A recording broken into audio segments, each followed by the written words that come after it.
Thank you, Madam Speaker, and to my colleague from Courtenay-Alberni, another question from Vancouver Island, and a thanks to Columbia for that last round too, because I was just going to ask where my honourable colleague thinks we should be, where we should stand on the issue of raw log exports. Obviously, Canadians need a Team Canada effort. Tonight's Take Note debate lets us focus on the quite unfair and unexpected increase in duties from the U.S. Department of Commerce. But let's look at the reality. Why do we let a single raw log get exported out of BC when we could be putting that through mills? And I'll connect this back to the issue of productivity.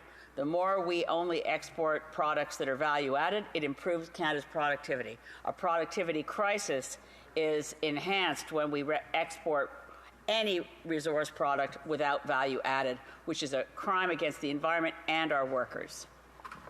The Honourable Member for Courtenay-Alberni. Well, thank you, Madam Speaker. I want to thank my colleague for the great question. I know she's raised many times in this House her concerns around raw log exports, especially when we look at the Alberni Valley where I live. She knows full well there's still boats being loaded right now, Madam Speaker, to the hilt of raw logs when our local mills can't even get access to supply. It's absolutely ridiculous, Madam Speaker. And like I said, Mosaic came forward with a request for relief, basically to bypass putting their timber up for bid to local mills, Madam Speaker. It would have put them completely out of business.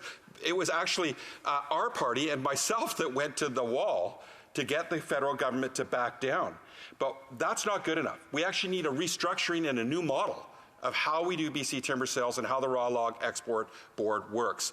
We need to make sure that the fibre that's put up for bid, that we do everything we can to ensure that that fibre goes to our local mills. And that is certainly not the priority right now of the federal government, Madam Speaker. If the timber companies go after that wood, they get blocked by the big players and they get penalized, Madam Speaker. That's exactly what happens. And then they get hammered, and we're seeing businesses sidelined and put out of business. So right now, the big conglomerates can block and knock them right out.